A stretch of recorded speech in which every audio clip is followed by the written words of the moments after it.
of Roscosmos, European Space Agency astronaut Alexander Gerst, who was the commander of Expedition 57 on board the International Space Station, and NASA flight engineer Serena Auñón-Chancellor are in the descent module of the three-section Soyuz spacecraft, strapped into their respective seats. Prokopyev in the center seat, flanked on his left by Gerst and on his right by Serena Auñón-Chancellor, as they are now less than 25 minutes away from the engine firing that will begin their journey home from orbit. The deorbit burn scheduled at 10:10 Central Time, 11:10 p.m. Eastern Time, to begin their descent back into the Earth's atmosphere. We'll talk more about that in just a moment.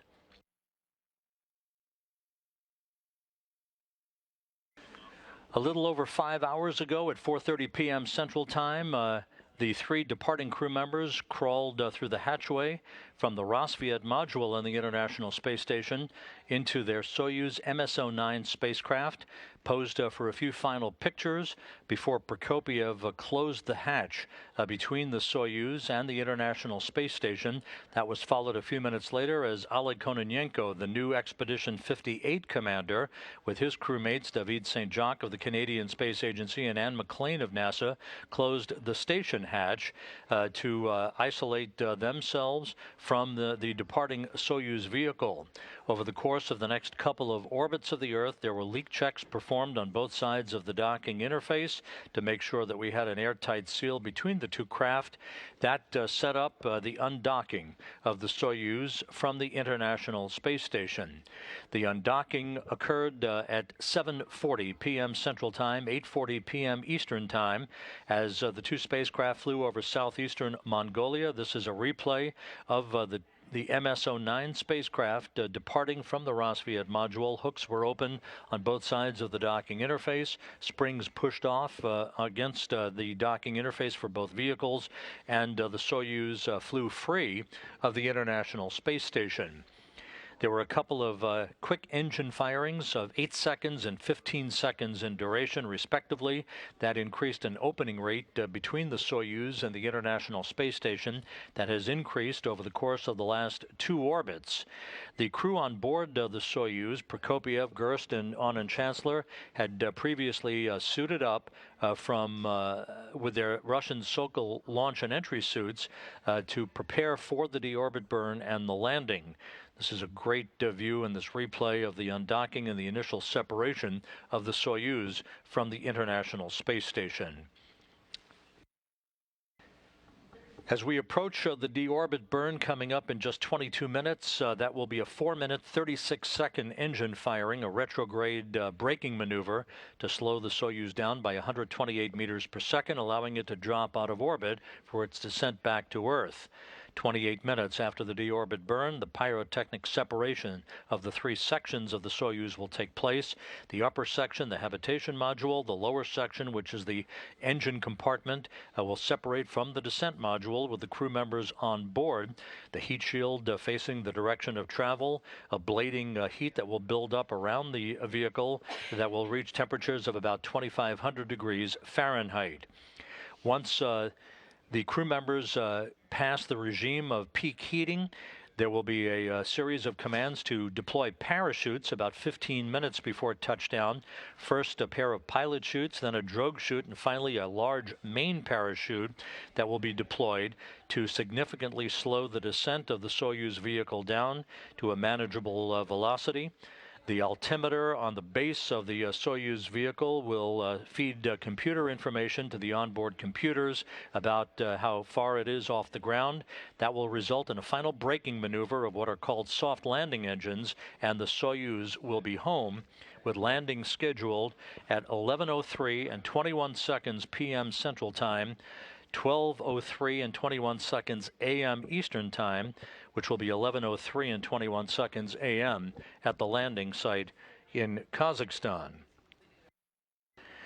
The first of a dozen Russian Mi-8 helicopters have taken off from the Gerst Airport under rather frozen conditions. The temperature at the last report just a few minutes ago was just 3 degrees Fahrenheit with a wind chill factor of -6 degrees Fahrenheit. Winds are fairly light, but there is a fairly significant overcast with fog and smoke in the vicinity of the landing site. The hope, of course, is that that will clear up somewhat over the next hour and 12 minutes before the expected touchdown time to permit some visibility of the Soyuz descending under its parachute. But of course, we will see. This is December, and the conditions are fairly dynamic in Kazakhstan, as they are in most of the late fall and early winter months of the year. So we'll see how that plays out. The landing site is about 87 miles to the southeast of Gerst, so it's about a 30-minute helicopter ride for the support personnel, both the Russian search and recovery forces, as well as NASA and European Space Agency personnel, who are either already airborne in their Russian Mi-8 helicopters heading to the landing zone, or soon to take off to join the other helicopters as part of the recovery forces.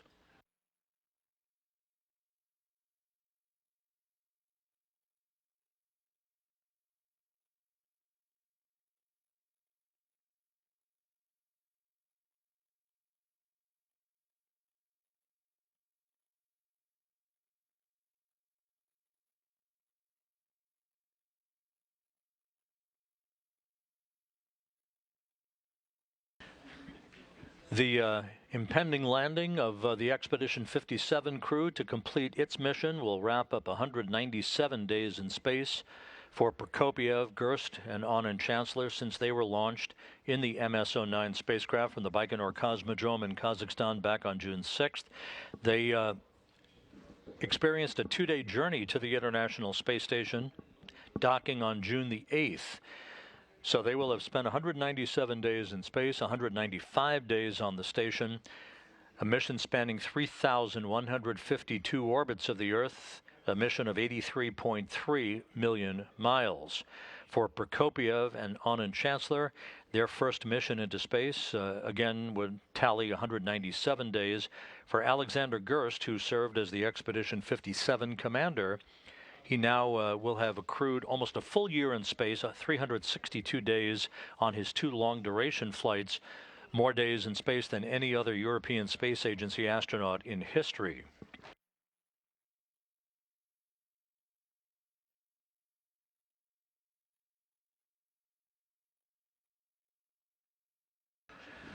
Once the 3 Expedition 57 crew members touch down on the southern steppe of Kazakhstan, the search and recovery forces will quickly land in a sequential fashion in their helicopters to begin the extraction of the crew from the spacecraft. If weather conditions permit down at the landing site, the crew will be placed in chairs just outside of the capsule for a few minutes of a photo opportunity and to get their landing legs back, their first feel of gravity in 6.5 months since they were launched. Once they are in those chairs, they will be undoubtedly covered with thick blankets to stay warm for a few minutes before they are brought into a nearby medical tent for initial medical tests and to get out of their Russian Sokol launch and entry suits into more comfortable flight clothing. They will be loaded onto individual helicopters to be flown back to Gerst, about a 35-minute helicopter ride from the landing site, where they will split up. Sergey Prokopyev will be put into a Gagarin Cosmonaut Training Center aircraft for a flight back to Star City, Russia. Alex Gerst and Serena Auñón-Chancellor will be put into a NASA jet in Gerst, and they will be flown to Bodo, Norway, where the aircraft will be refueled.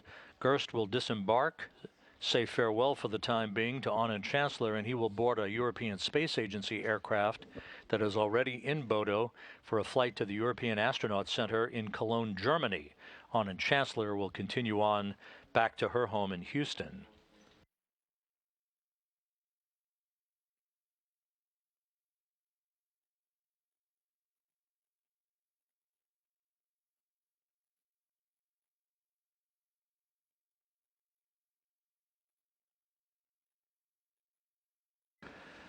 The crew members on board the Soyuz spacecraft reported a short time ago that all of their leak checks of their suits have proven to be rock solid. All of their spacecraft systems are in good shape. Everything is in order for the deorbit burn of 4 minutes and 36 seconds in duration that is scheduled to begin in 15 minutes. Yes, go ahead. 10 секунд до выдачи команды на запреты КВ. We will send the command in 10 seconds. We will inhibit IKV infrared horizon sensors in 2 seconds. One, I'm sending the command right now. The exact time is 6:56:00. And I've received the flag that IKV infrared horizon sensors are inhibited. Copy.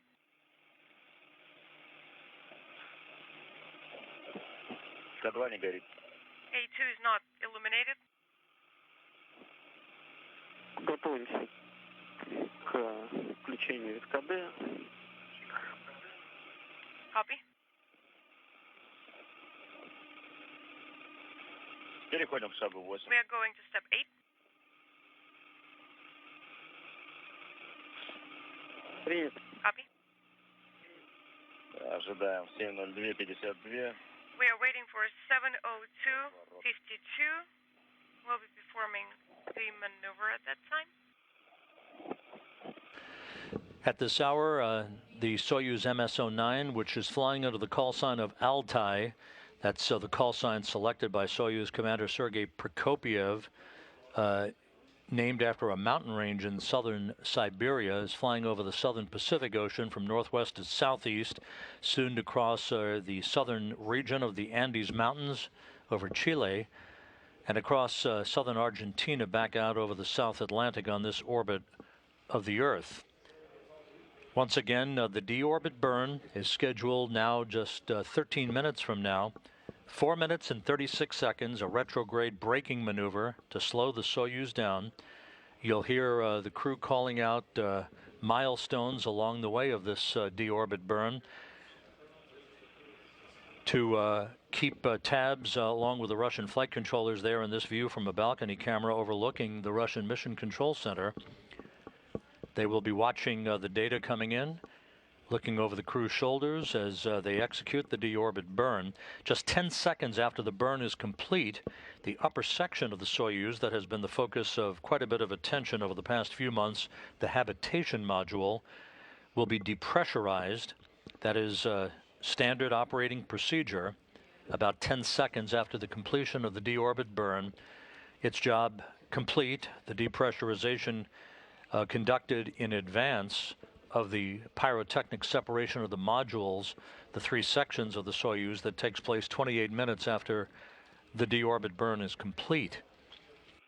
The habitation module, of course, is where a hole was found that was the source of a leak and a reduction in station pressure at the end of August that necessitated a repair using an epoxy sealant that was executed by Sergey Prokopyev and Alexander Gerst, and which last week was the focus of attention for a spacewalk by Oleg Kononenko, the new Expedition 58 commander, who remains on board the station with Canadian Space Agency astronaut David St. Jacques and NASA flight engineer Anne McClain. Kononenko and Prokopyev conducted a 7-hour, 45-minute spacewalk to remove a section of thermal insulation from the habitation module and inspect the external hull of the Soyuz's habitation module. This is a replay of Kononenko using a cutting tool to get through that thermal insulation on the upper section of the Soyuz down to the hull, where they took photographs and collected video, as well as collected samples of the epoxy sealant that extruded through the hole that was the result of the repair that was conducted from the inside, so that all of that material could be analyzed by Russian engineers on the ground once the Soyuz returns to Earth. Down at the Gerst airport, the staging city for today's landing operations, the helicopters are being sent airborne one by one. There are 12 Russian Mi-8 helicopters in play for tonight's landing, 6 all-terrain vehicles and 3 fixed-wing aircraft, including a large Antonov 26 aircraft. The Antonov is basically a flying command and control center that will be in voice communication with the Soyuz vehicle as it approaches the landing site. The Antonov aircraft is also used as a relay station, if you will, for both data and voice to the Russian flight controllers at the Russian Mission Control Center outside of Moscow, and to the chief Russian flight director, Vladimir Solovyev.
Moscow, this is Altai 1. The time is 7 hours, 2 minutes, 52 seconds, and maneuver flag is set. Copy. And please monitor time countdown.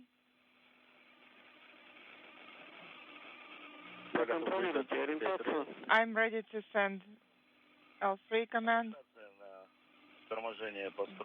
Braking attitude has been... We're now just 1 hour away from the anticipated landing of the Soyuz back in the south central steppe of Kazakhstan to wrap up this mission. Just over 7 minutes away from the initiation of the deorbit burn to begin the journey home. The 3 and S9 commands are ready.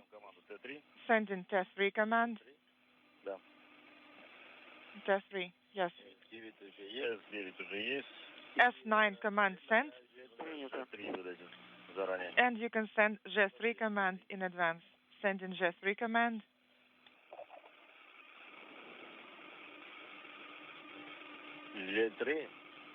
Gerst 3 command is sent.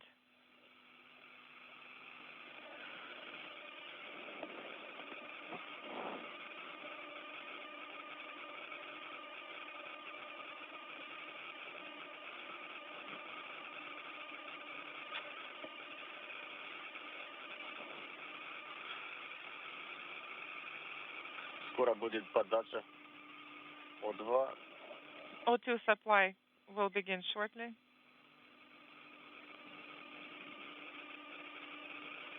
Принято. Copy. И кадию в норме. Принял. Parameters are nominal. Copy.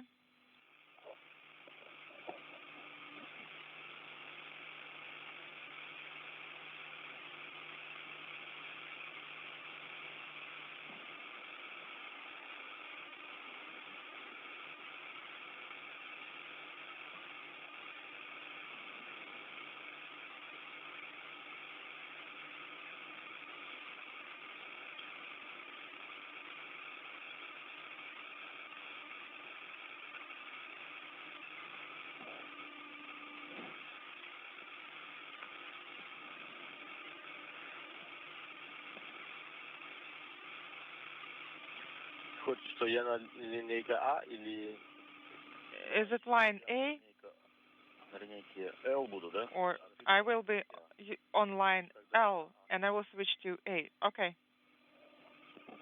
This is Mission Control Houston. This view of the Soyuz MS-09, a very bright object, quite distant from the International Space Station.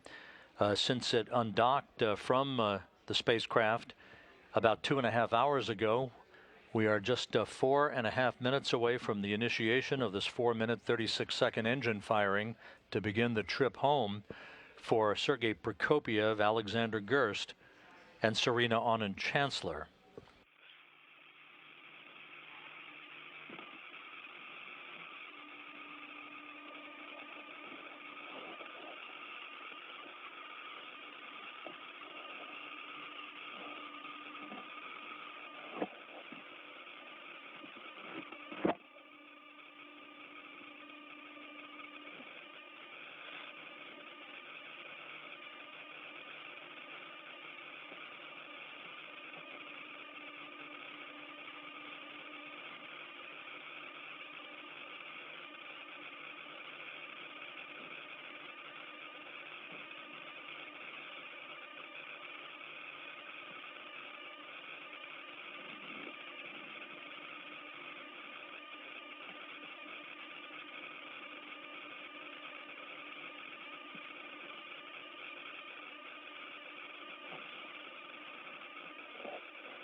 Less than 3.5 minutes away from the deorbit burn. Once again, helicopters from the Russian Search and Recovery Forces are airborne from the Gerst airport for about a 30-minute flight to the landing zone. They will arrive and fly in a racetrack pattern until the Soyuz is on the ground under its large main parachute. To complete this mission, then they will land in sequential fashion to begin the process of getting to the vehicle, opening up the hatch, and extracting the crew for a few minutes in chairs that will be set up before they're brought into a nearby medical tent for initial medical exams and to get out of their Russian launch and entry suits and into more comfortable clothing. The weather down at the landing site, more suitable for penguins than humans, about 3 degrees Fahrenheit is the latest temperature that we've heard, with overcast, fog and smoke in the area. So it is questionable as to how much visibility we will have to be able to see the Soyuz descending under its chute today.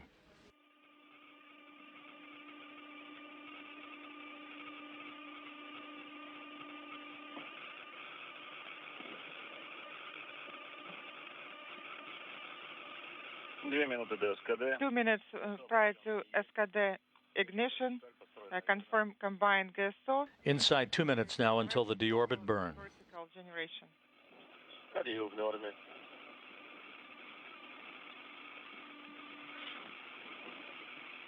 Минуту до включения двигателя. 1 minute remaining prior to SKD ignition. Включение свободно. And please monitor the command execution. And Sergey Prokopyev, the Soyuz commander, will be monitoring chamber pressure and the progress of the burn, which again is expected to last 4 minutes and 36 seconds. Once again, we're looking at a view of the Soyuz MS-09 from a truss camera on the International Space Station. Now just over a minute until the burn is executed.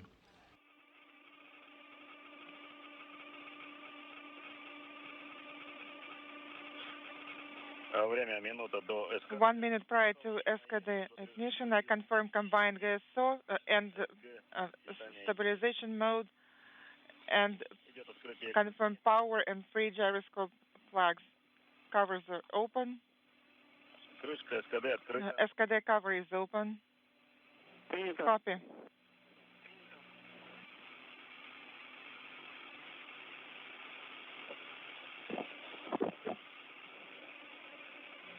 Секунду включения двигателя. 30 секунд. 30 seconds remaining prior to SKD ignition.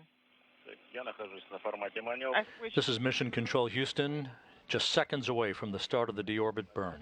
Alex is using control display, 15 seconds remaining. 10, 10 seconds. 7, 7, 5, 5, 3, 3, 2, 2, 1. включение 7, SKD ignition time is at 7:10:52. We confirm. The deorbit burn is underway. You saw that flash right behind the Soyuz vehicle. Zero, this The burn is underway, 0.35 occurring right on time is confirmed. at 10:11 p.m. Central Time, as the International Space Station and the Soyuz flew 252 miles over the South Atlantic. And delta V, or burn value, is за 30 секунд inaudible. In 30 seconds, импульс 15 метров. the gain is 15 meters, and KDO parameters are nominal. Copy. Ускорение в норме. 21 метр набранный. At 21 meters, delta V, gain delta V.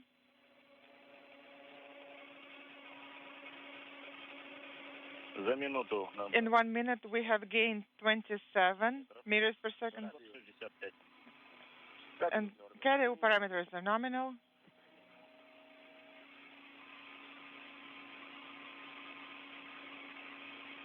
Набранный импульс 30. Gain delta V, 35, За минуту 20. and duration is 1 minute and 20 seconds. In 1 minute and 20 seconds, Ускорение 0,46. acceleration 0.46. 90 seconds into the burn, about 3 minutes to go. So far, so good. 0.5 minutes. The Soyuz velocity is decelerating Delta V, copy. as planned. A braking maneuver using the main engine to slow the vehicle down by 128 meters per second to enable it to drop out of orbit for its descent back to the landing site and a touchdown on the frozen southern steppe of Kazakhstan, with landing scheduled just 50 minutes from now.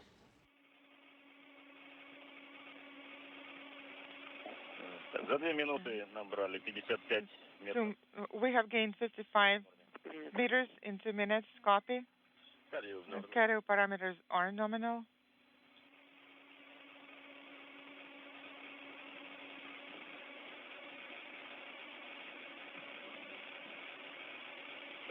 Ускорение в норме. 60 Acceleration is nominal, 65 meters за 2, 25, in 2.25 or 2.5 minutes. 70 метров. Actually, 70 meters in 2.5 minutes for stage 1.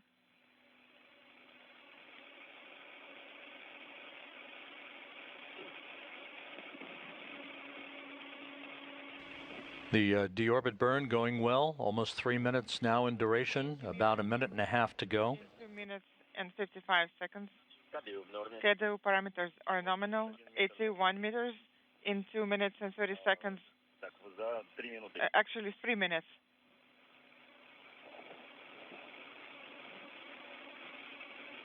Ускорение в норме. Duration is nominal. Скорее в норме. KDO parameters are nominal, 90 meters in 3 minutes and 15 seconds. Copy.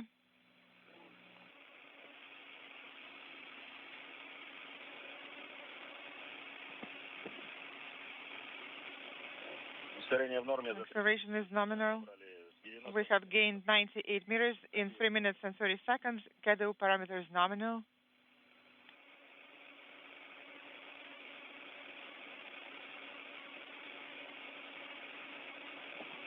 Расход. Once again, the deorbit burn continues, everything continuing to go by the book. 5 meters in 3 minutes and 50 seconds. Now 4 minutes into the burn, about 36 seconds to go.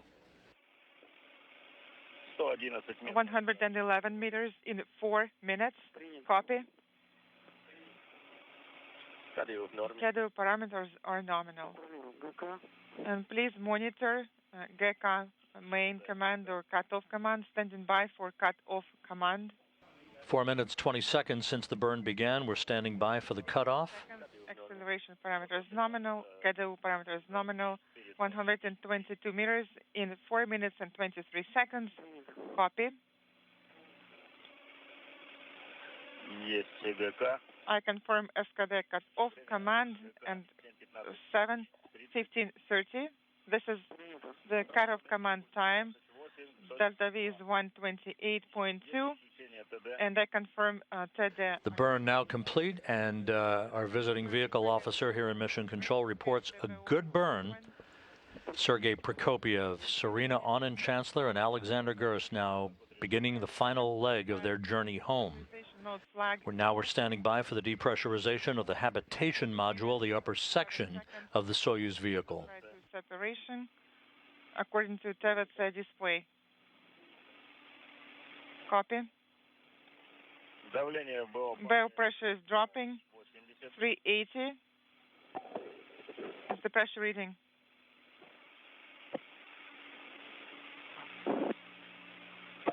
Copy.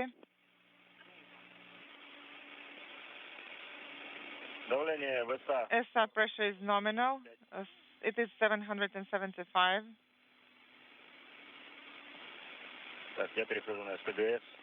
I'm switching to SKDS.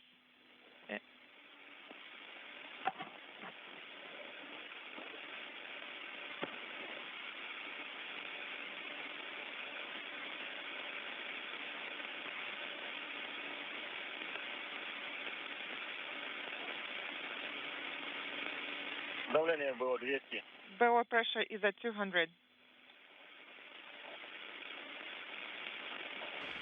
So just to recap, the deorbit burn was executed on time a few minutes ago. Pressure is nominal. A 4-minute, 36-second retrograde braking maneuver. The Soyuz engines firing to slow the vehicle down by 128 meters per second, enabling it to begin the slide out of orbit into the Earth's atmosphere. The habitation module, which has been the focus of so much attention since late August when a hole was detected in that portion, the upper portion of the Soyuz vehicle. That's in the process of being depressurized as per the nominal plan for any Soyuz entry. It will be depressurized down to vacuum here momentarily. It, of course, will be discarded upon module separation, the pyrotechnic separation of the three sections of the Soyuz. That is scheduled to take place at 10:38 p.m. Central Time, about 20 minutes from now.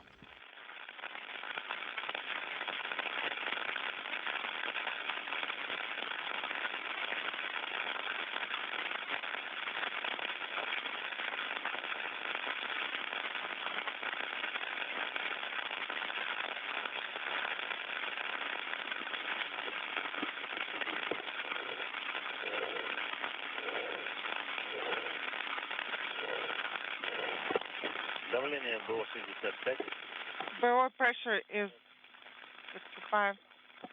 Inaudible. Copy.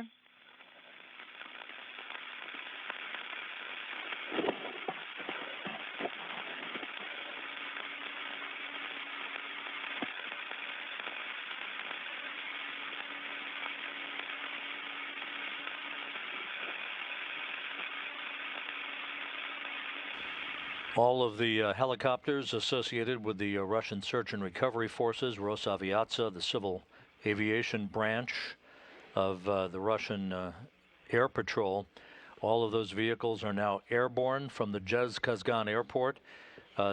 It's about a 30 to 35 minute helicopter ride down to the area of the landing zone, which is about 87 miles to the southeast of Gerst. Once they arrive in that vicinity, they will form a circular racetrack pattern, if you will, around the landing site, waiting for the Soyuz to arrive under its large main parachute. Once the Soyuz has touched down, those helicopters will then land in sequential fashion to begin the process of approaching the vehicle, safing the vehicle, and extracting the crew, who will be placed in nearby chairs to get a few minutes of fresh air and to get their land legs back a bit. Once the vehicle begins to enter into the Earth's atmosphere, which is coming up here in the next 20 minutes, the crew will begin to feel the first tug of gravity against their bodies since they departed the planet back on June 6th.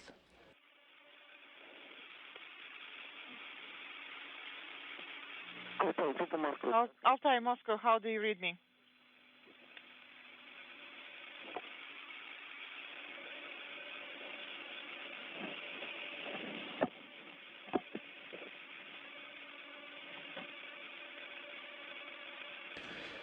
We're also approaching the point where the Soyuz will be somewhat more than 100 kilometers away from the International Space Station, and the geometry of the VHF antennas on both the Soyuz and the International Space Station are such that communications could be choppy and often non-existent during the dynamic phase of the vehicle entering the Earth's atmosphere.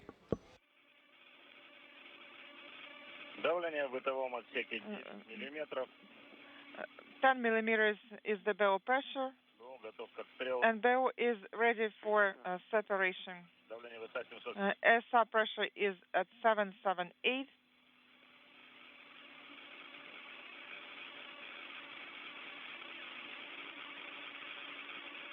That last transmission indicates that the BAO, as it is called by its Cyrillic acronym, is the habitation module. It has now been depressurized down to vacuum and is ready for pyrotechnic module separation. That module separation is scheduled about 16 minutes from now when the vehicle, the Soyuz vehicle, is at an altitude of about 140 kilometers above the Earth.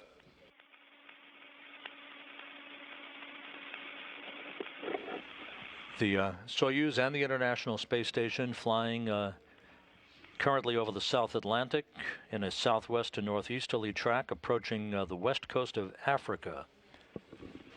Landing is scheduled 41 minutes from now.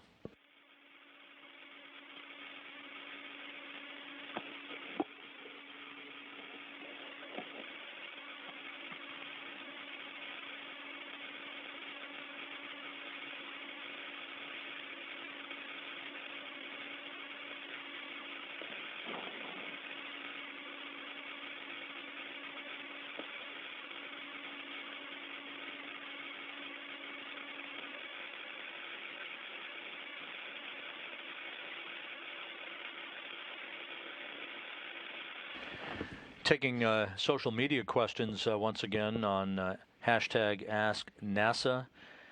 Eric Flack asks, why did the Expedition 57 crew members not get extended until the 59 crew arrives? That would be on February 28th U.S. time. Wouldn't the extra hands be useful? Of course they would. It was planned that this would be a 3-person crew for a little less than 3 months. The Expedition 57 crew is coming home this evening with 197 days in space. The Soyuz vehicle typically has a certified lifetime of between 200 and 215 days in space due to the effect of thermal expansion and contraction on the propulsion lines in the vehicle. So as a result, the duration of an expedition, unless there are extenuating circumstances, usually is restricted to about 200 days, slightly less perhaps, for any crew that flies in space.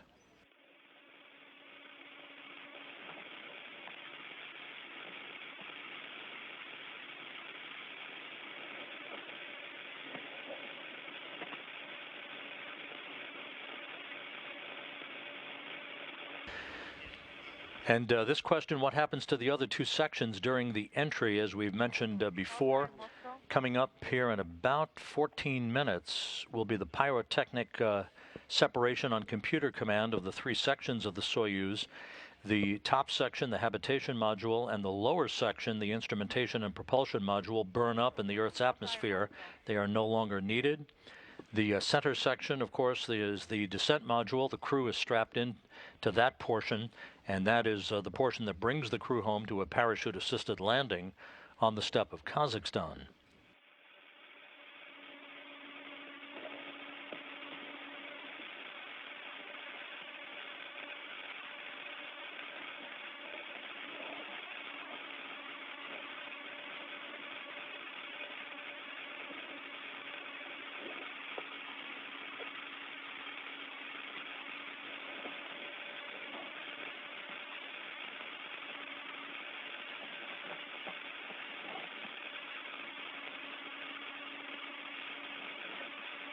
Once again, at this point, the Soyuz vehicle is more than 120 kilometers away from the International Space Station, steadily descending toward the region of the top of the Earth's atmosphere. And this puts the Soyuz in an area of choppy, if not loss of communications, until it approaches the landing site, where communications would be restored through the Antonov 26 fixed-wing aircraft that serves as a flying command and control center to relay both voice and data back to Russian flight controllers at the Russian Mission Control Center outside of Moscow. Altai, Moscow, how do you read me?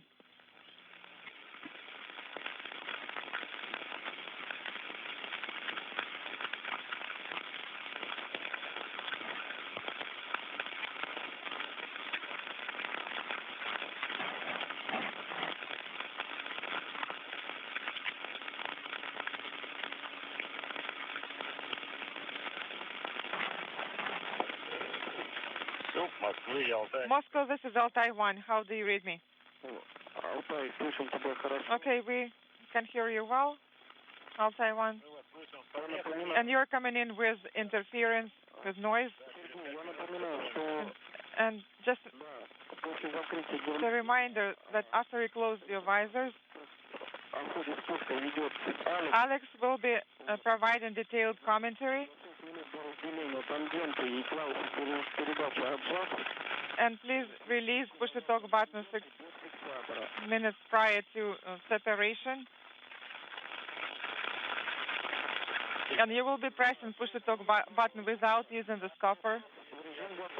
And please put KSS rescue aids in armed position.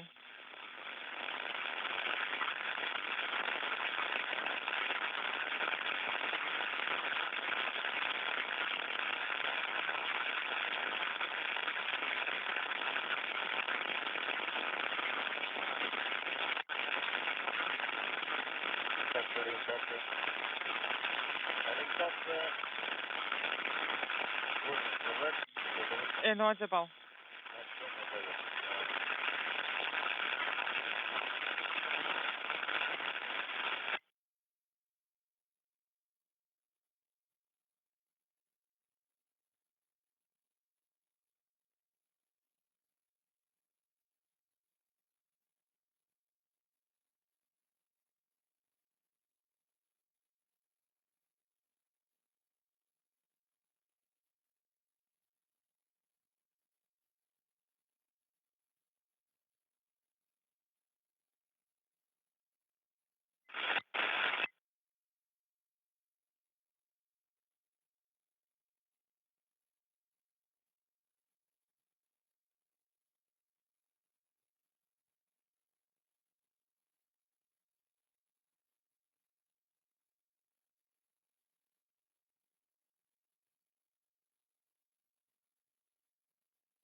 This is Mission Control Houston, a dramatic view of the Soyuz vehicle as it is descending over West Central Africa, over the Congo, moving from southwest to northeast. You saw flashes of lightning on the earth below.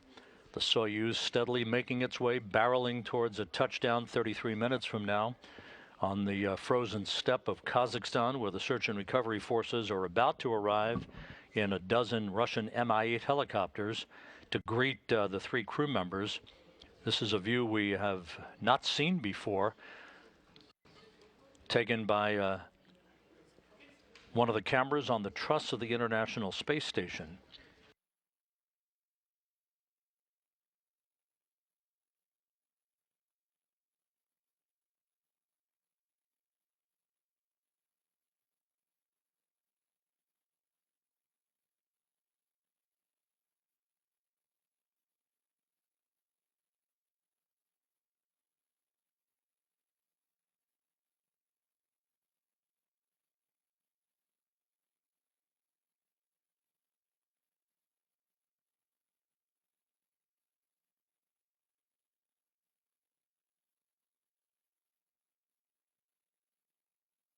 This is once again a view of the Soyuz MS-09. Its 3 crew members, the Expedition 57 crew, now 32 minutes away from landing in south-central Kazakhstan. Cameras on the International Space Station following its rapid descent as it flies over the Central African Republic in an inclination from southwest to northeast.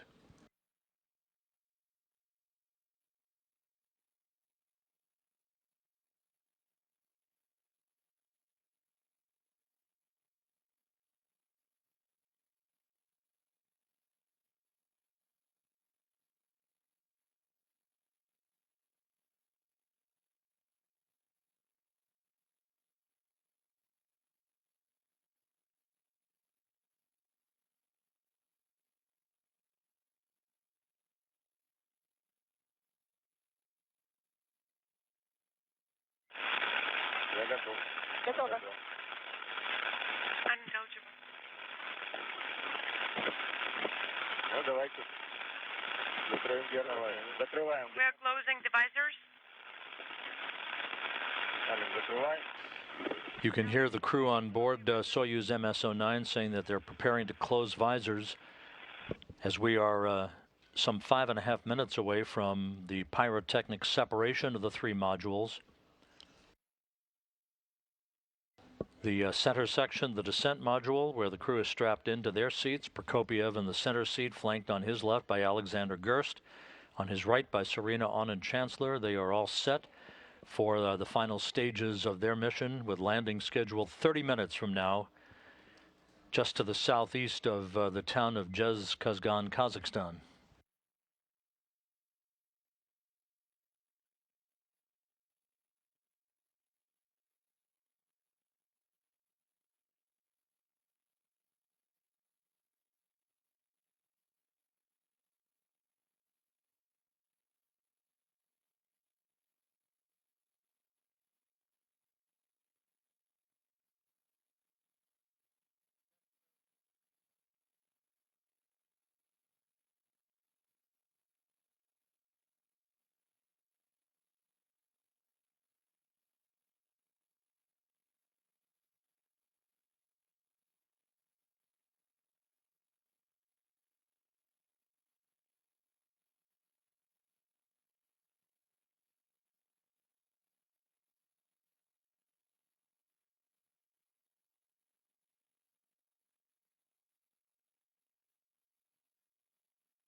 With the Soyuz now having descended to a point where it's no longer visible from the truss cameras, we are some 4 minutes away from the pyrotechnic separation of the 3 sections of the Soyuz vehicle.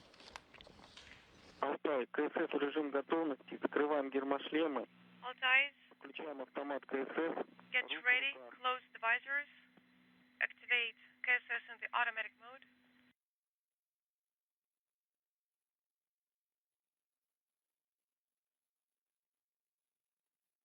Once again, the module separation of the 3 sections occurs at an altitude of some 87 miles above the Earth, coming up in about 3 minutes or so. Everything continuing to go by the book. The communications, as expected, a bit choppy as the Soyuz moves further and further away from the antennas on the International Space Station for relay.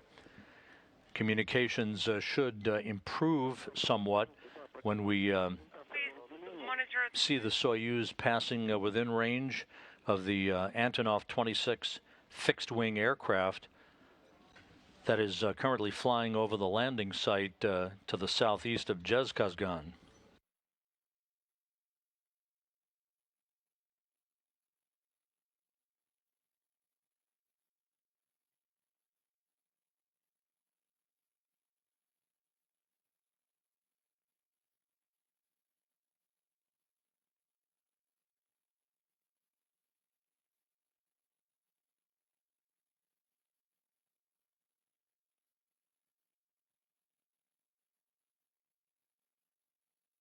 Росграмма расселение запустился, управляемый спуск есть. We confirm control descent. Copy.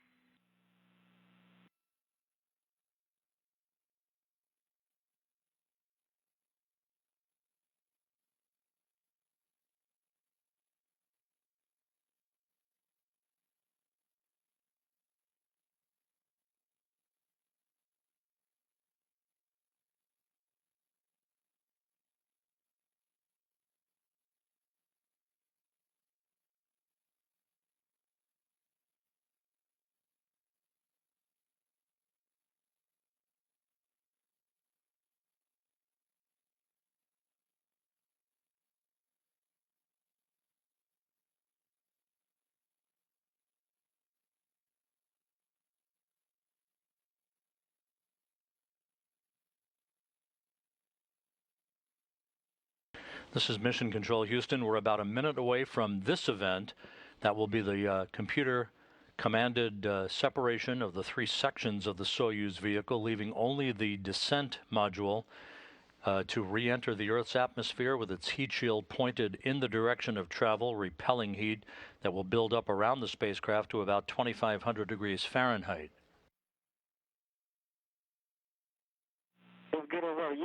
Есть включение ТИУ?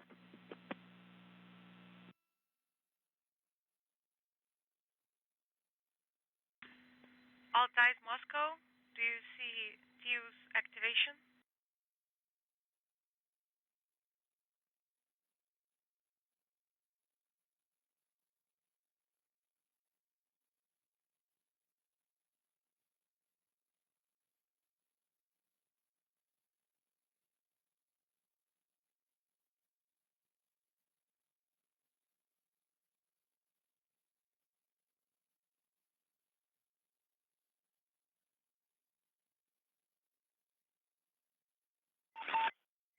With landing scheduled about 25 minutes from now, we are now hearing the beacon, a familiar sound from the Soyuz vehicle that sends out navigational information between the Soyuz and the search and recovery forces at the landing site.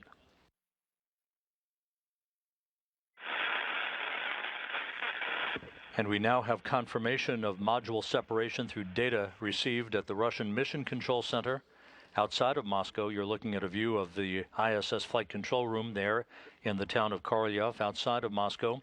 So everything proceeding right on the timeline, right by the book, 24 minutes away from touchdown. And although we have not heard specifically from the crew, again, the data indicating that we have had module separation.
The Soyuz and its 3 occupants, the soon-to-be completed Expedition 57 crew.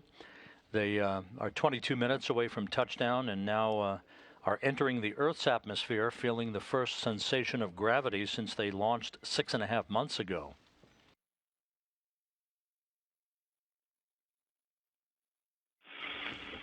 About a minute from now, they'll enter what is called the plasma regime, where temperatures around the Soyuz will build up to some 2,500 degrees Fahrenheit. The heat shield at the base of the descent module will ablate that heat, although the crew members often refer to it as flying quite fast inside a fireball. This plasma regime lasts about 5 minutes in duration.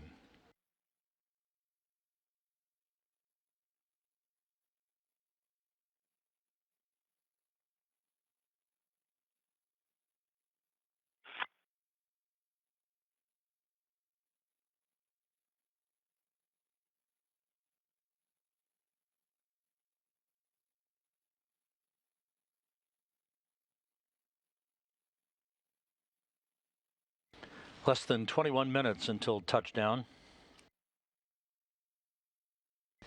And about 7 minutes away from the command to deploy the parachutes on the Soyuz vehicle. Once again, the weather down at the landing site is what you would expect for this late December time frame.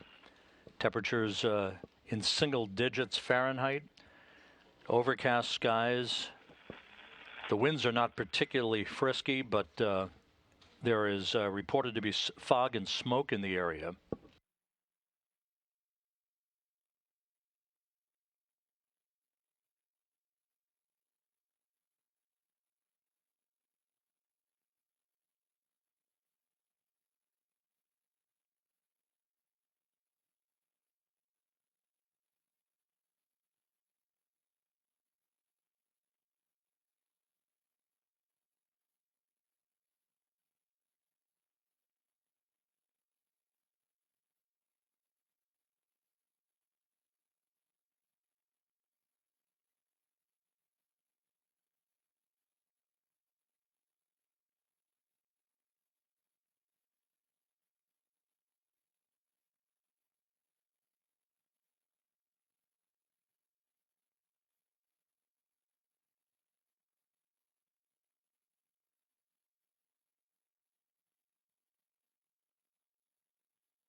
We're about 18.5 minutes away from touchdown. The Russian Mi-8 helicopters are now in the vicinity of the landing zone, awaiting the arrival of the Soyuz MS-09 under its parachute.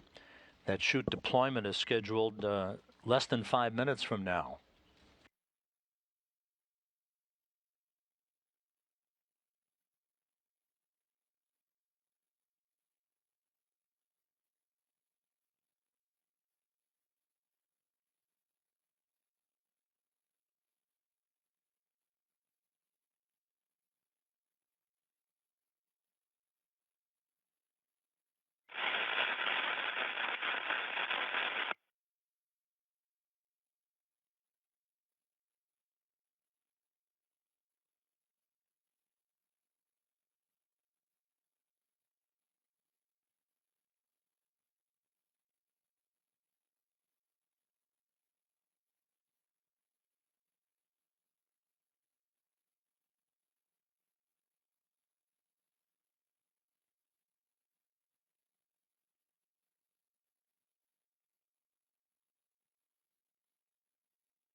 We're about a minute away from the point at which the spacecraft will emerge from this plasma regime,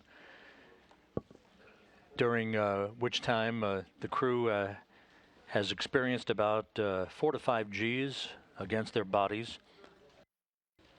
Once they exit the plasma regime, we're about 2 minutes away at that point from the command to open up the parachutes. Landing is scheduled just about 16.5 minutes from now.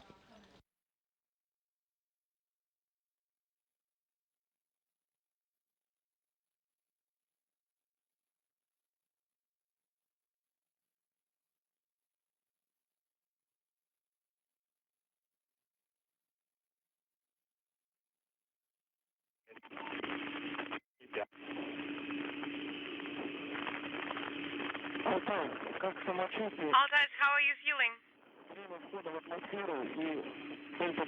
What was the re-entry time?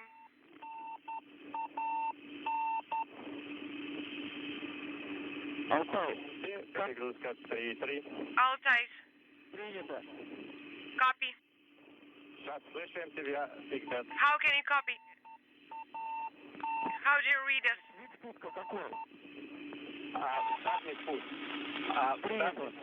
Copy.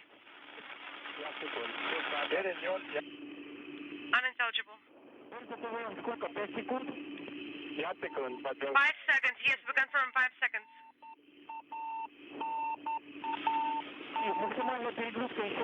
What was the maximum G load? 3.9. Copy. Communications has been restored with the crew as we stand by for shoot deploy, reporting that their maximum G-forces were just under 4 Gs. Unintelligible.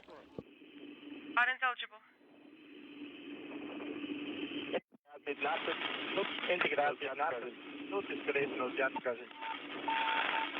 integral is 15.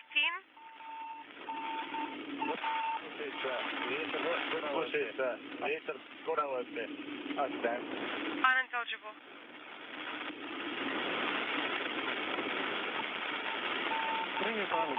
Copy all, Alex. Thank you.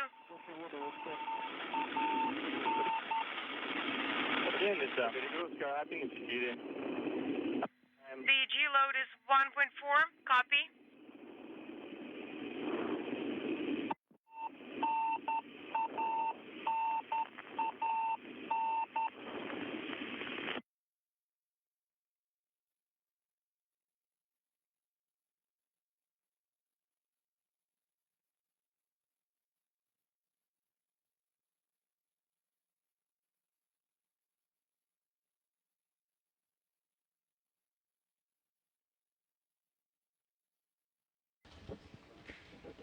This is Mission Control Houston, 14 minutes until the anticipated touchdown of the Soyuz in south-central Kazakhstan.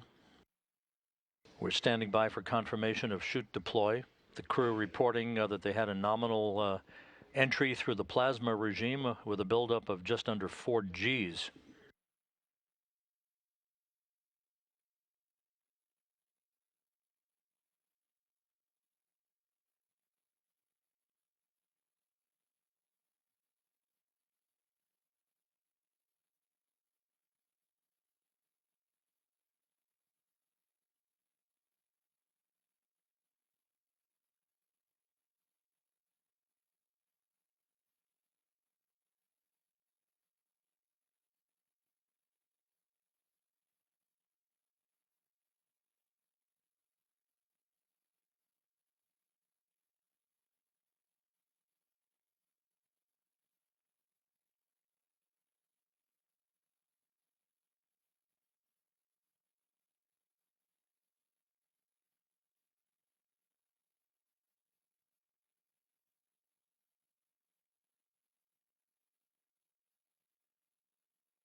This is Mission Control Houston. Everything proceeding per the plan as the Soyuz nears its landing site.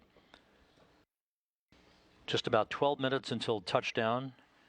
The parachutes should have been deployed by now. We're standing by for confirmation.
This is Mission Control Houston, just over 10 minutes until touchdown.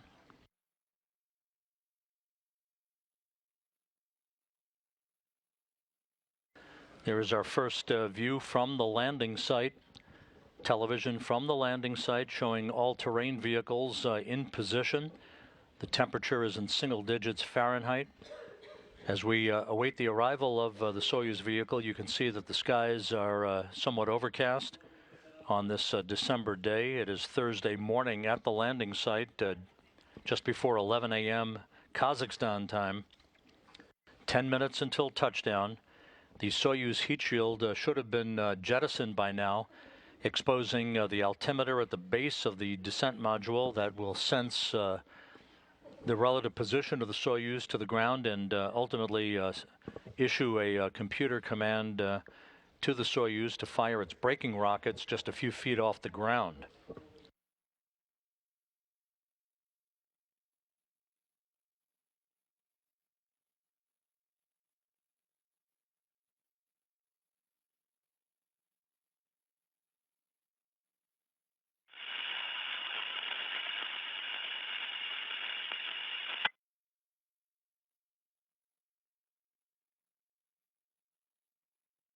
And a view of one of the Russian search and recovery helicopters, part of a fleet of a dozen such Mi-8 helicopters that are being employed by the Rosaviatsia Russian search and recovery forces in support of the recovery of the crew once they touch down, landing scheduled about 9 minutes from now.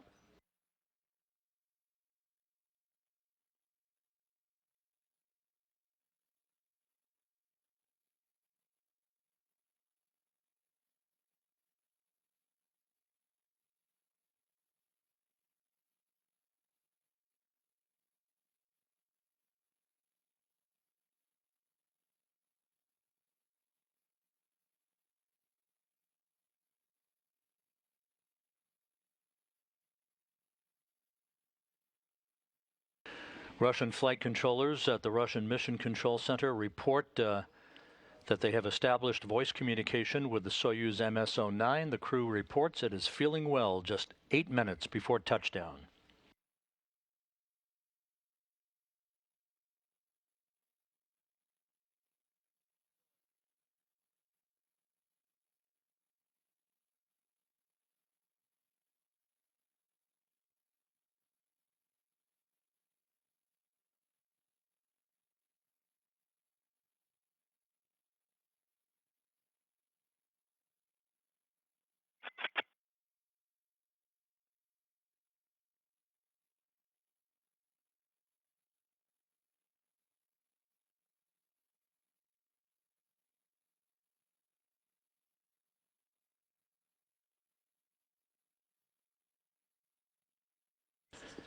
This is Mission Control Houston. Once again, you're looking at a live view from the landing site about 87 miles southeast of the town of Gerst, Kazakhstan.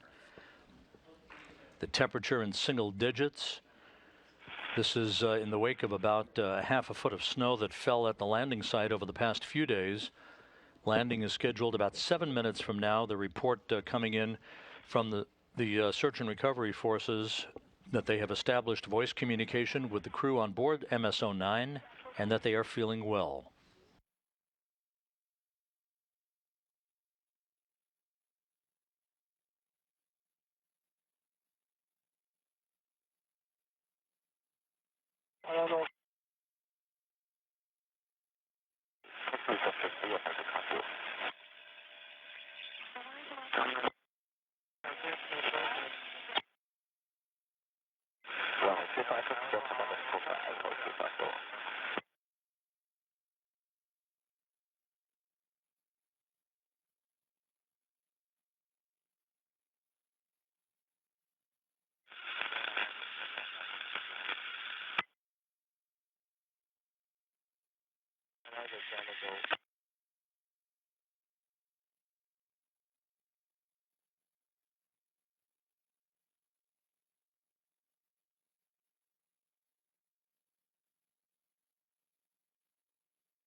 We're just about 5.5 minutes away from touchdown. The crew in good shape, according to the last report received from the search and recovery forces at the landing site. This is a live view. One of the Russian search and recovery helicopters circling the landing zone, awaiting the arrival of the Soyuz vehicle.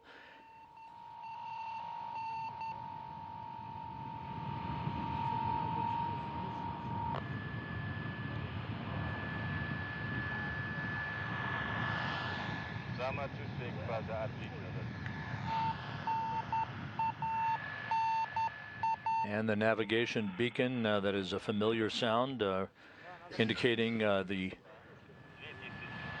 approaching position of the Soyuz vehicle as it nears touchdown.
The Soyuz descending steadily under its parachute, approaching the landing site, touchdown about 3.5 minutes from now.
Cameras associated with the search and recovery forces continuing to scan the landscape at the landing site in southern Kazakhstan. Touchdown expected about a minute and a half from now.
This is Mission Control Houston. We're still awaiting confirmation of landing, but you can tell that some of the ground vehicles obviously are heading in a direction that would imply that the Soyuz has landed. We're standing by for confirmation.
This is Mission Control Houston. The Russian flight controllers at the Russian Mission Control Center have now confirmed that they have a visual on the vehicle. It has landed in a vertical position. It is upright.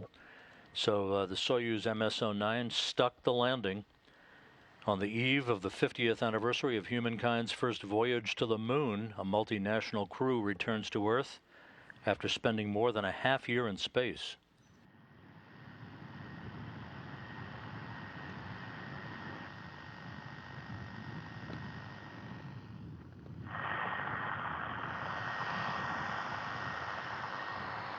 We're still trying to confirm the time of landing. We believe that it was an on-time landing at 11:03 p.m. Central Time, but we're standing by for a further confirmation of that. Again, the search and recovery forces have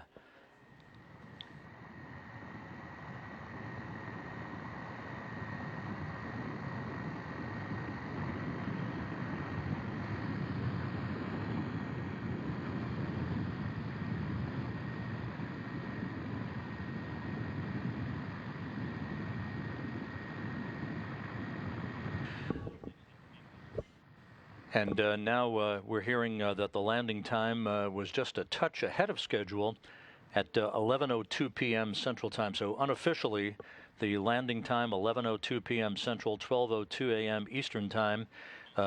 We have visual confirmation from the search and recovery forces that the Soyuz landed in a vertical position.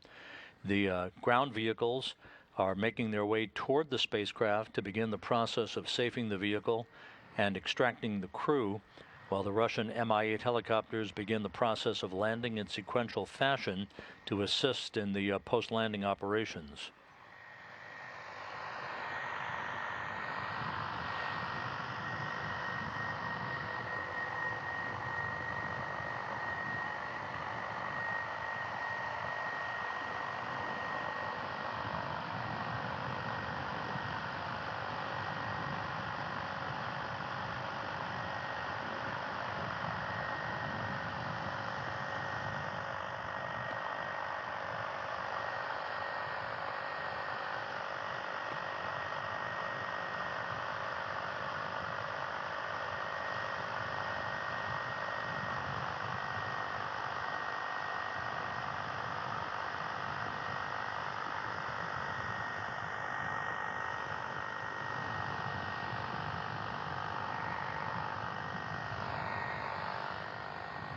So Expedition 57 now in the books, 197 days in space, 195 days on the station for Sergey Prokopyev, Serena, Auñón-Chancellor, and Alexander Gerst. A mission of 83.3 million miles at an end, with touchdown occurring unofficially at 11:02 p.m. Central Time, 12:02 a.m. Eastern Time. 11:02 a.m. in Kazakhstan. You're seeing again a live view from the landing site, where the conditions not ideal for viewing. Obviously, the landing. We never saw the Soyuz under the chutes, but visual confirmation from the search and recovery forces that the vehicle is down and landed in a vertical upright position.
This is Mission Control Houston. It has been about 13 minutes since the landing of the Soyuz MS-09, about 87 miles to the southeast of the town of Gerst in south-central Kazakhstan.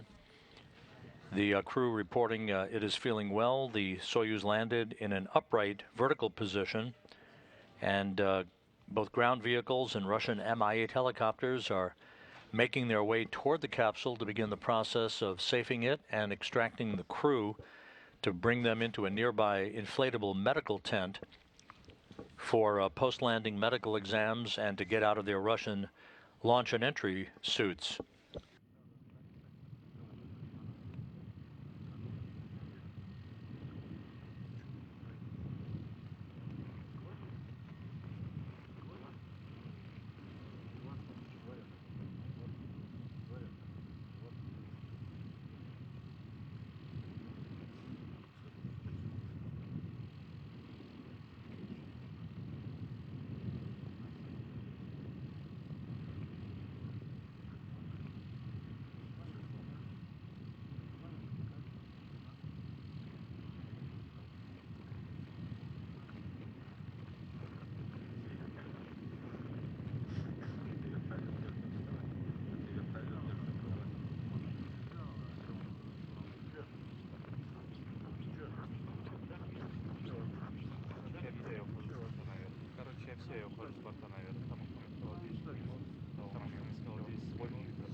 База, вперед, сам.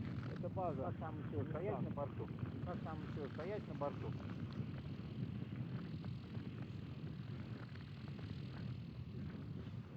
Ладно, я ухожу, наверное.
This is Mission Control Houston.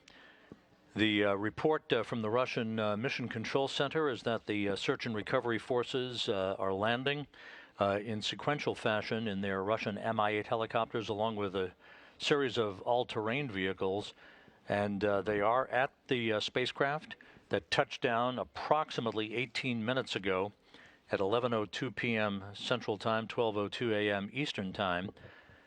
They are in the process of securing the vehicle safing it, and will soon be in the process of extracting the crew from the vehicle. We do expect that once the television equipped vehicles as part of the search and recovery forces arrive at the spacecraft, that we will get video from the landing site. We'll be standing by for that.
This is Mission Control Houston. Just to recap, the Soyuz MS-09 landed about 20 minutes or so ago, approximately 11:02 p.m. Central Time, 12:02 a.m. Eastern Time, landed in the vicinity of the landing zone to the southeast of the town of Gerst, Kazakhstan, landed in an upright position. The search and recovery forces are around the vehicle. We are waiting for the television cameras on one of those all-terrain vehicles to be repositioned and for us to receive video from the landing site of the crew being extracted from the spacecraft. Everything went by the book. The hatch closure, the undocking, the deorbit burn, and all of the sequential events through entry and touchdown of the Soyuz. Again, we're standing by for more video from the landing site to show the crew being extracted from their vehicle, their mission having ended after 197 days in space, 195 days aboard the International Space Station. Left on board the three crew members, Soyuz and Station Commander Oleg Kononenko, now the commander of Expedition 58, along with Canadian Space Agency astronaut David St. Jacques and NASA flight engineer Anne McLean, who will be a three-person crew for about the next 2.5 months.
This is Mission Control Houston. It's been about 24 minutes or so since the landing of the Soyuz MS-09 spacecraft with the 3 crew members on board. At the landing site is NASA Public Affairs Officer Gary Jordan, who is right by the capsule. Gary, give us a situation report on what you're seeing. We do not have live TV at the moment. Well, Rob, it is a very brisk winter out here. There's a bit of overcast here at the landing site, so we weren't able to see the capsule come down. But here I am right in front of it, capsule erected perfectly upright, a great landing for the crew of the Soyuz MS-09 vehicle. At this time, we have NASA personnel, Roscosmos personnel, Energia personnel, and some folks from ESA all gathered around the capsule. A metal structure has been erected on top of the Soyuz descent module. This is a series of ladders and slides that allow Russian specialists to climb on top of the vehicle and retrieve the 3 crew members inside, Serena, Auñón-Chancellor, Alexander Gerst, and Sergey Prokopyev. Everything's looking good so far. Hopefully you should be getting some video soon. It is, there's quite a lot of snow here on the ground. It'll be a pretty cold arrival, but the 3 crew members will be able to breathe fresh air for the first time in 197 days. Even though there was a bit of cloud coverage, the search and recovery forces arrived on time. We're actually retrieving the crew members now. Looks like there's a couple smiling faces on top of the vehicle, showing that the crew looks to be in good health, already pulling some equipment out first before we start seeing the crew members. But again, a little bit of overcast. Search and recovery forces arrived on time. Everything is looking good so far. None of the crew members have been actually pulled from the vehicle quite yet. We should be seeing that momentarily, unless you are seeing it as well with me, Rob. I don't know if you have video yet. Gary, we don't have video at this point. Has the usual inflatable medical tent been set up nearby? Yes, an orange inflatable medical tent, probably at this point around 150 yards away from the capsule. A flag has been erected right next to the capsule. And again, we have recovery personnel situated around the capsule itself.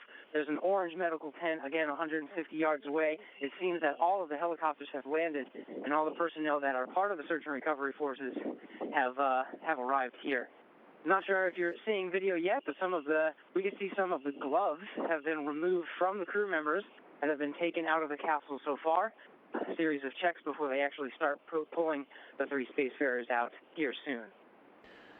Yeah, Gary, stay with us, of course, for your reports as the crew members are being extracted. We do not yet have a live television picture from the landing zone. We never saw the vehicle under the chutes, obviously, because of the overcast conditions today. But the bottom line is the crew and the Soyuz landed safely after a flawless entry. How many people would you estimate are involved in this extraction process? Rob, I'd estimate about 30 to 40 personnel at the very minimum. There can possibly be a little bit more. I can see some personnel stationed a little bit closer to the helicopters rather than around the barricade that has been erected just around the capsule here to prevent some of the other personnel from getting too close. We have about 4 personnel now on top of the ladder structure. One Russian specialist inside the capsule now looks like maybe retrieving the first crew member here shortly. About, again, 30 to 40 personnel around. We have some media here that are taking some photos. No videography, I don't believe, at this time. On the ground here from NASA personnel is NASA personnel and International Space Station program manager, our operations manager, Kenny Todd. We also have NASA astronaut Kate Rubins. She will be one of the personnel that will be assisting Serena, Auñón-Chancellor, especially from the medical perspective. We also have some NASA medical personnel and European Space Agency personnel. still retrieving some of the crew members. Everything still looks to be okay so far. We should be seeing the first crew member outside the capsule here momentarily.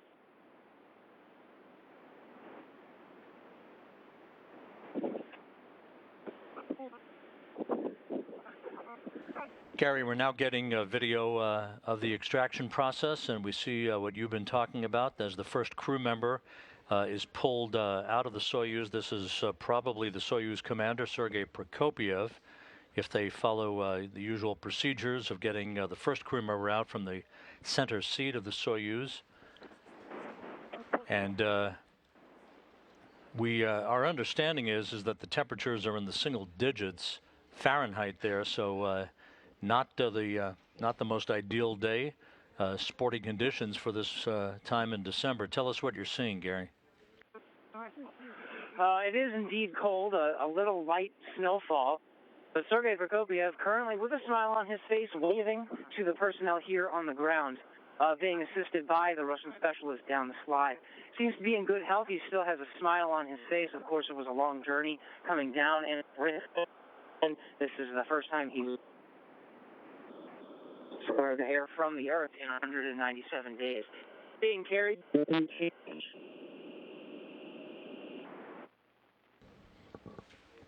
Okay, we may have lost Gary through his satellite phone, but you're seeing the video of Sergey Prokopyev being placed on one of the chairs just alongside of the Soyuz spacecraft. And we'll be standing by here since we're getting live video from the landing site for the other two crew members to be extracted.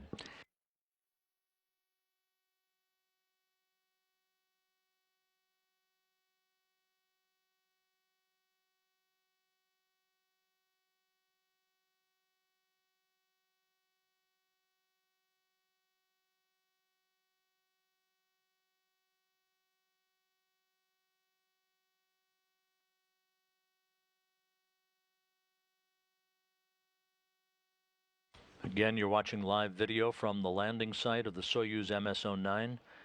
About 87 miles to the southeast of the town of Gerst, Kazakhstan, the Soyuz commander, Sergey Prokopyev, first out of the vehicle, being attended to in usual fashion by Russian nurses and his flight surgeon.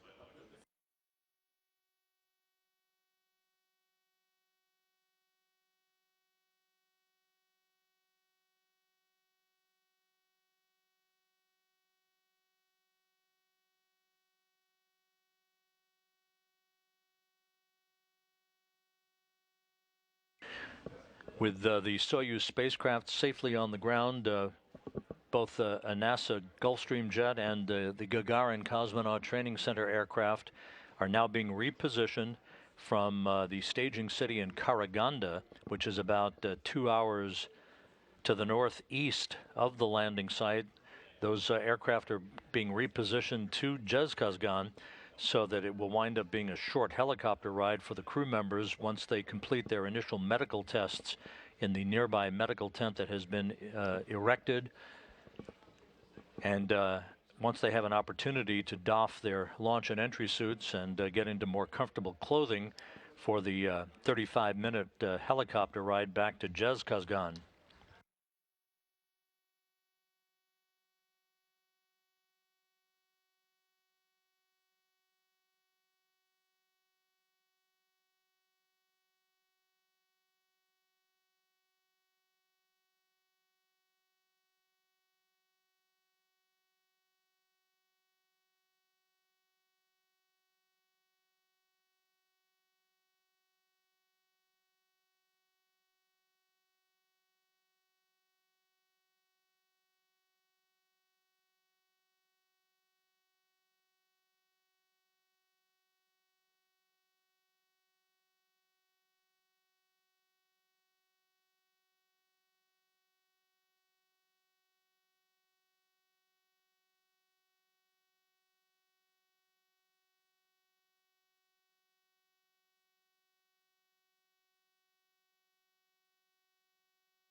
The search and recovery personnel belonging to RSC Energia now working to get the second of the crew members out.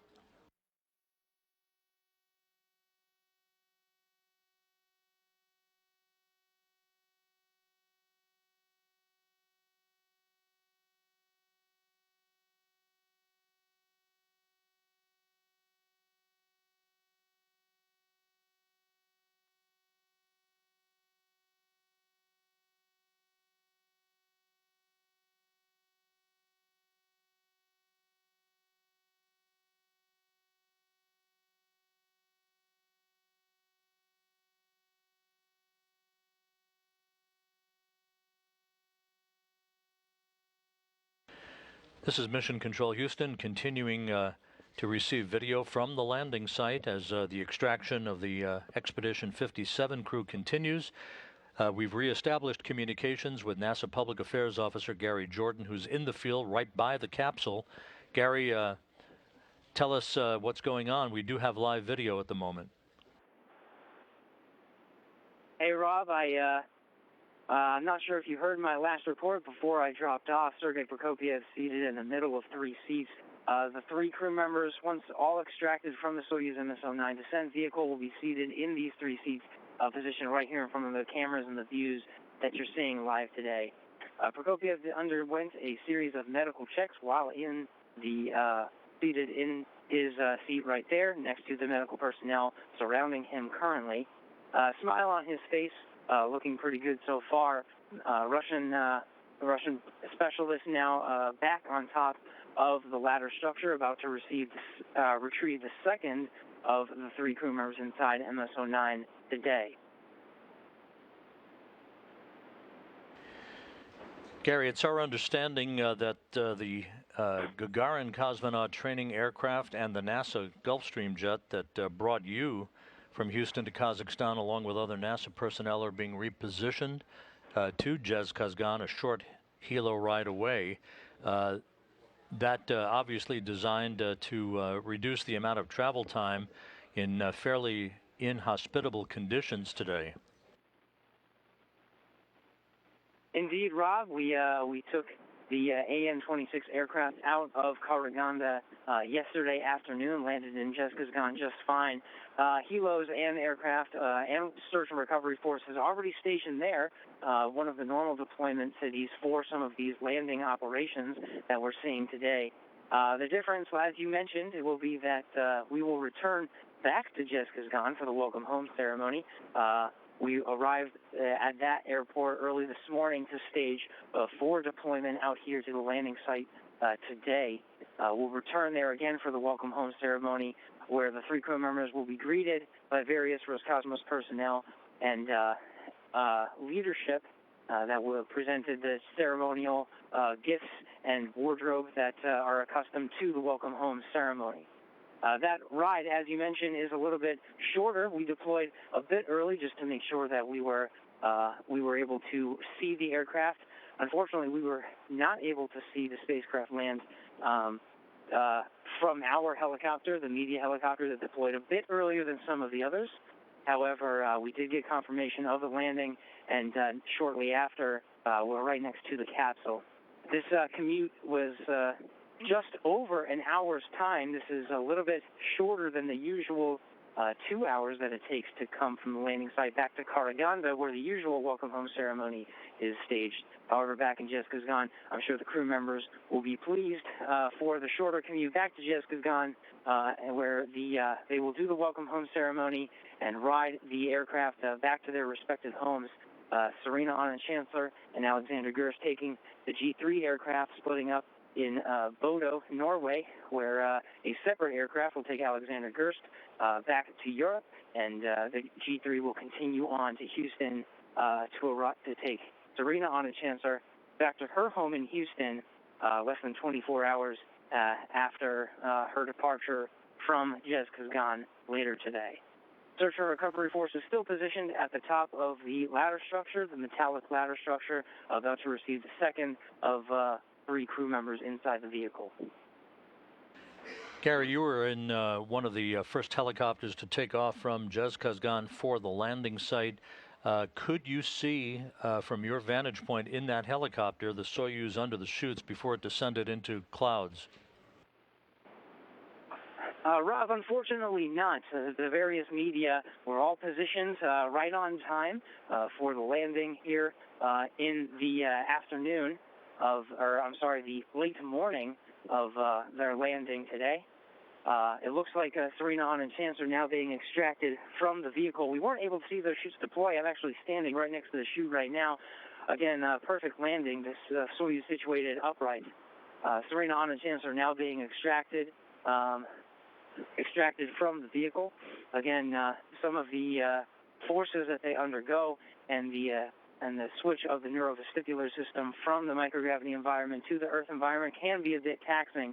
So this process will be a slow and steady one to get them positioned in their seats here today.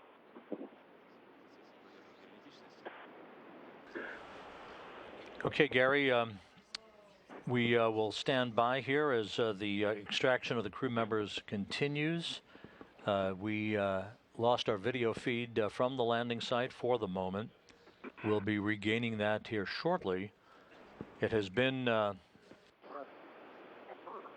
about 40 minutes since the Soyuz MS-09 touchdown, not far from its intended bullseye target, with landing occurring at 11:02 p.m. Central Time. And there is Serena, Auñón-Chancellor, having wrapped up her first flight into space with video back from the landing site.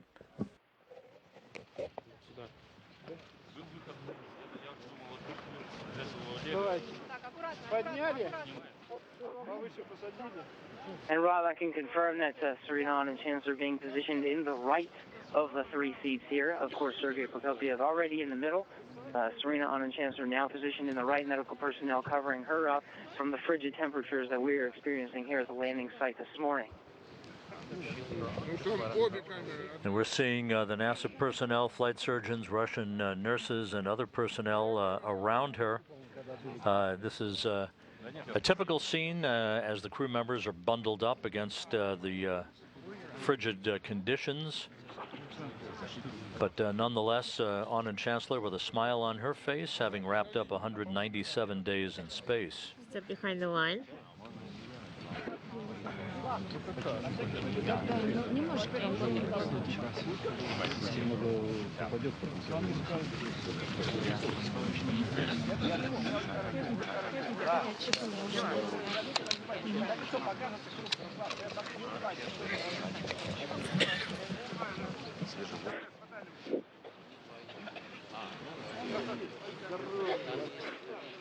And Rob, Serena, Auñón-Chancellor now undergoing the standard series of medical checks, identical to the one that were performed on Sergey Prokopyev just a few minutes ago. Again, as you mentioned, smile on her face, medical personnel attending to her health, but happy to be on the ground, even in the frigid temperatures, to be breathing fresh air for the first time, as you said, in 197 days. Specialist still positioned at the top of the metallic ladder structure that has been erected over the Soyuz descent vehicle, about to retrieve the last of the three crew members inside the Soyuz MS-09, former Expedition 57 commander of the space station, Alexander Gerst. Yes, after we leave, it's going to get much colder. And Gary, we are continuing to get live video from the landing site. You can see snow flurries accompanying the crew's return to Earth. Night was clear, no clouds. It was minus 21.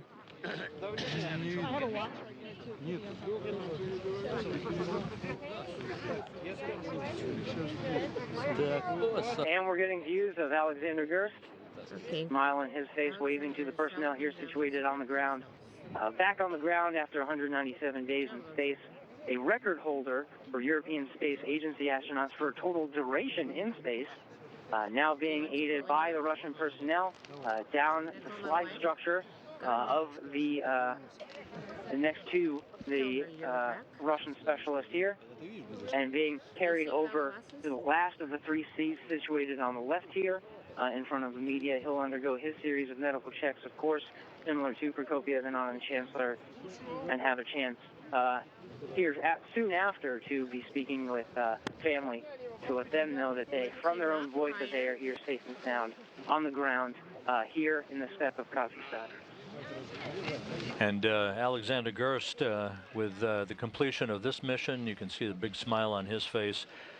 362 days in space, almost a full year in space for him, more than any other European Space Agency astronaut in history, having eclipsed the former record set by Thomas Reiter of 350 days in space for a European Space Agency astronaut. Okay, put the hat on. Cover him up. Alex, can we put the devices on? Thank you, you too.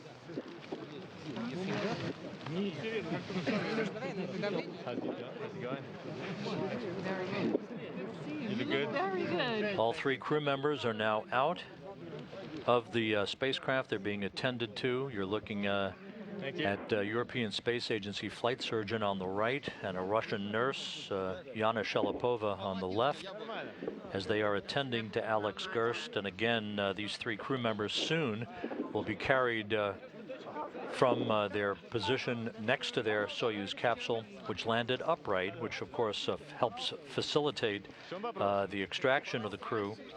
They'll be carried in their respective chairs to a nearby inflatable medical tent to get out of their Sokol launch and entry suits and into more comfortable clothing as they undergo initial medical tests. Heimzufliegen, meine Familie zu sehen, mit denen Weihnachten zu verbringen. Natürlich ist die Mission noch nicht vorbei. Es geht noch weiter. Oh, that's right, Rob. Again, it is a frigid day. You're seeing some light flurries from the sky, which you may not see here on the ground. Just about 6 inches of snow at the very least. In some areas, packed a little bit more than others. The forecast was predicting about 1 foot of snow, and I do see it here in some areas, but the area cleared next to the capsule of the snow and a pathway to the medical tent. From my understanding, Rob, it will be Sergey Prokopyev conducting field tests, and Serena, Auñón-Chancellor, and Alexander Gerst will not be conducting the field tests, but will still undergo the standard series of medical checks that are a part of the procedures that take place in the orange medical tent erected about 150 meters or 150 yards approximately away from the Soyuz descent vehicle today. Thank you. Well, Gary, we appreciate your reports from the landing site. We're going to let you go so you can warm up a bit. I know that you'll be back on a helicopter here very shortly, heading back to Gerst, along with the rest of the crew a short time from now. Have a safe trip home, and thanks very much for all your assistance this evening. Of course, Rob, I was glad to be here on the ground and witness the extraction of the 3 crew members of Expedition 57 who have landed safely today. It's great to see the fortitude of both the crew members for their long-duration stay aboard the space station and the vast amounts of planning and proper execution that goes into the search and recovery forces of all personnel that you're seeing here from the views of the landing site today. Thank you, Rob. As you mentioned, I'm going to warm up. It is a frigid day here, but it is good to see the 3 crew members here on the ground. I'll bring it back to you. Thank you, Gary. That's Gary Jordan, NASA Public Affairs Officer at the landing site, right by the crew to the southeast of Gerst. The crew having landed about 47 minutes ago were quickly extracted from the spacecraft. They soon will be hauled in their respective chairs to a nearby medical tent to get out of those launch and entry suits and into more comfortable clothing. They will be flown, and there is Dmitry Rogozin, who's the head of the Russian Space Agency, Roscosmos, who flew to the landing site to greet the crew. It keeps its promise. Not to be forgotten, the 3 crew members on board the International Space Station, now Expedition 58, as the continuing human presence in space has passed 18 years now. Yes, we're ready, as I told you.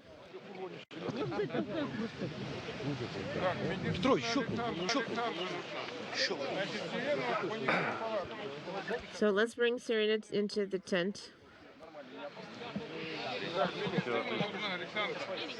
Я здесь, да. Иду. Yes, I'm over here. I'm coming.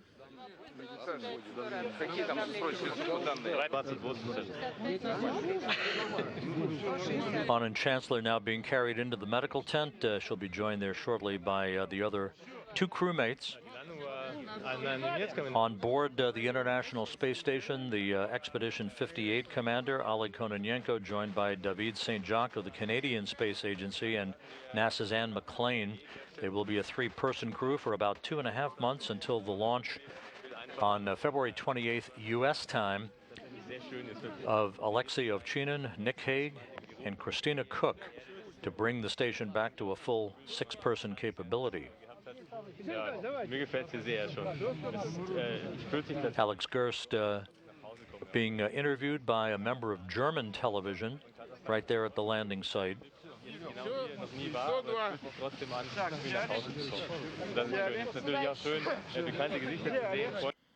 Okay, let's lift.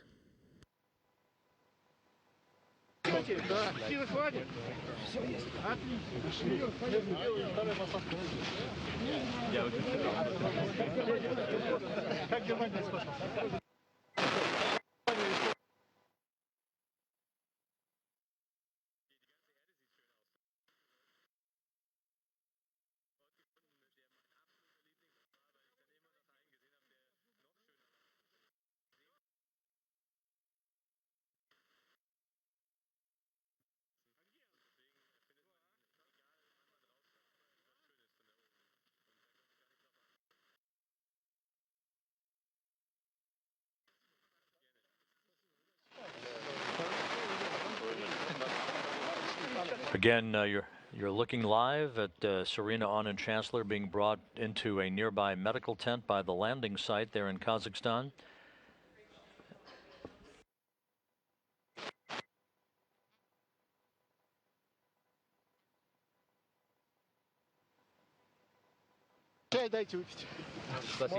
Let him drink some tea. Thank you. Was it berry tea? Very good. Be gentle. Alex Gerst now getting a ride into the medical tent.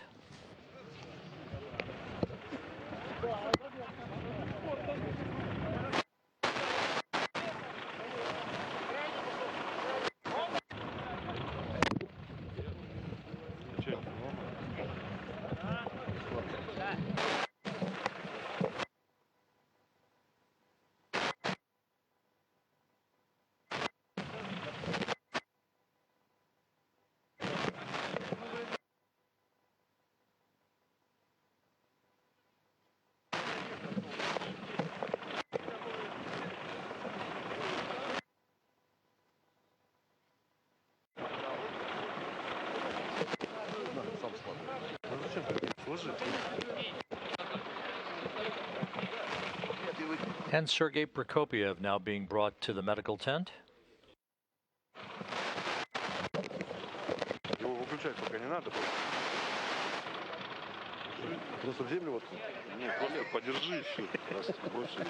You can just hold it if they ask you to.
This is Mission Control Houston. The 3 Expedition 57 crew members are safely inside a inflatable medical tent a short distance from the Soyuz MS-09 spacecraft that landed just about an hour ago at 11:02 p.m. Central Time, 12:02 a.m. Eastern Time, descending through thick clouds in single-digit temperatures to a safe and upright landing at the landing site to the southeast of the remote town of Gerst, Kazakhstan. The 3 crew members are in excellent shape, according to reports from the landing site. They will have an opportunity to get their land legs back a bit, to get out of those bulky launch and entry suits and into more comfortable clothing. They'll receive initial medical tests, and then they'll be loaded into individual helicopters to be flown about 35 minutes to the town of Gerst, where they will split up with Sergey Prokopyev, the Soyuz commander, returning in a Gagarin Cosmonaut Training Center aircraft to his home in Star City outside of Moscow, while Serena, Auñón-Chancellor, and Alexander Gerst will board a NASA Gulfstream jet in Gerst to fly to Bodo, Norway. At that point, Gerst will disembark, say farewell for the time being to his crewmate, Auñón-Chancellor, board a European Space Agency aircraft, and fly back to the European Astronaut Center in Cologne, Germany, while Auñón-Chancellor continues on to return to her home in Houston. All of the activities associated with today's homecoming of the Expedition 57 crew went by the book.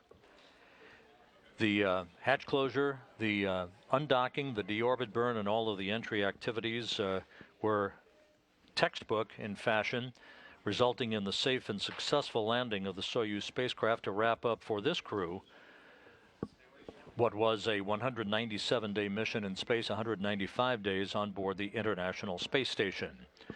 On board the station, the Expedition 58 crew, now operating as a 3-person crew for the next 2.5 months under the command of Russian cosmonaut Oleg Kononenko, joined by Canadian Space Agency astronaut David St. Jacques and NASA flight engineer Anne McClain, as they await the arrival at the end of February U.S. time of 3 additional crew members, Russian cosmonaut Alexei Ovchinin and NASA astronauts Nick Hague and Christina Cook, that will re-up the station to its normal complement of 6 people. That will wrap up our coverage of today's activities and the homecoming of the Expedition 57 crew. Prokopyev, Gerst, and Auñón-Chancellor home safely back on Earth after 6.5 months. Thank you for joining us throughout the course of the day. We wish you a very, very happy holiday season. This is Mission Control Houston.